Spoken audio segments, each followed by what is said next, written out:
221 ईसा पूर्व का चिन साम्राज्य और इसका शासक चिन शी हुआंग।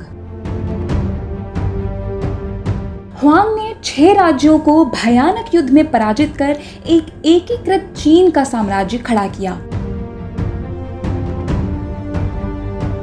चीन को एक भाषा, एक मुद्रा और एक व्यवस्था के जरिए सांस्कृतिक, आर्थिक और राजनीतिक रूप से जोड़ने के बाद अपने शहरों को दुश्मनों से बचाने के लिए ग्रेट वॉल ऑफ चाइना का निर्माण शुरू किया। दुनिया में अपनी तरह का यह पहला प्रोजेक्ट था और आज तक यह एक अजूबे की तरह कायम है। सदियों बाद चीन में दुनिया चिन की परछाई को देख रही है।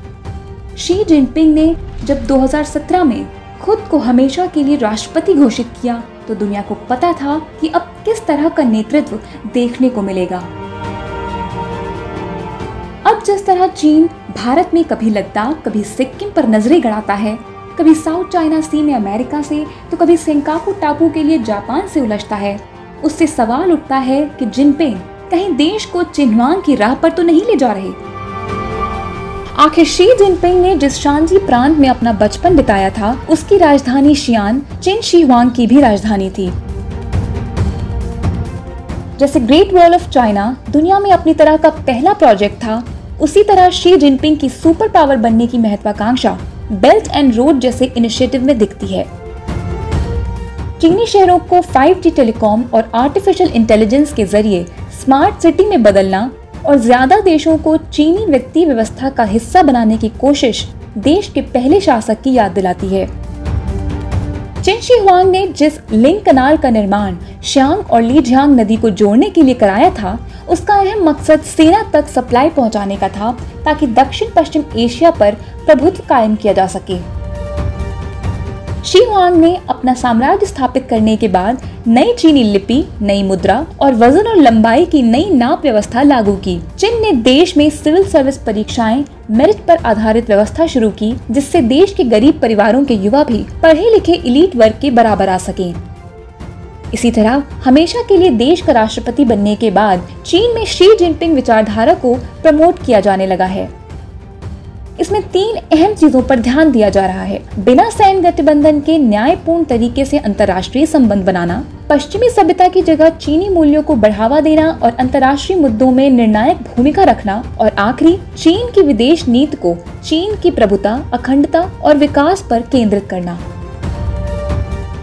शासन करने के चिन शी हुआंग के तरीके भले ही अजीब ना रहे हों, लेकिन उसकी पहचान उसकी क्रूरता के लिए ज्यादा रही। वह लीगलिज्म नाम की फिलॉसफी को मानता था। उसने कई किताबें प्रतिबंधित करा दी थी और ऐसे कई स्कॉलर्स को जिंदा जला डाला था जिन्होंने उसकी विचारधारा पर सवाल किया।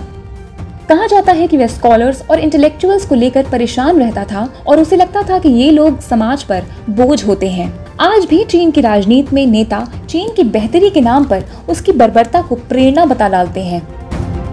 खास बात यह रही है कि इस नई व्यवस्था में लगभग चिन हुआंग की तरह ही फैसलों को लेकर जनता के प्रति जवाबदेही नहीं थी। और शी जिनपिंग को लेकर भी कहा जाता है कि वह राजनीतिक एक्सपेरिमेंट या लिबरल मूल्यों, सिविल सोसाइटी या मानवाधिकारों की चीन में कोई जगह नहीं देखते हैं।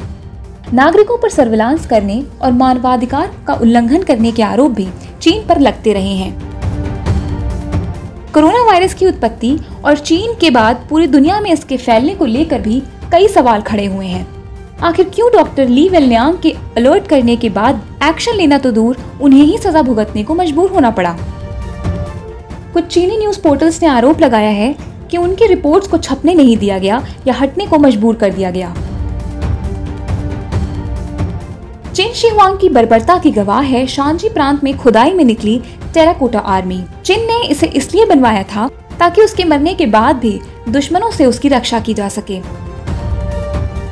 कहा जाता है कि मिट्टी के 8000 सैनिकों वाली इस आर्मी को बनाने में 38 साल लगे और इस दौरान लाखों लोगों को गुलाम बनाकर रखा गया। इसकी जानकारी किसी को ना मिल सके, इसलिए चिन ने 7 लाख लोगों को मार डाला और इसे छिपा दिया। किसी को भी यह राज खोलने के लिए जिंदा नहीं छोड़ा गया। यहाँ तक कहा जाता है कि बड़ी संख्या में ही लोगों को जिंदा दफन कर दिया गया था।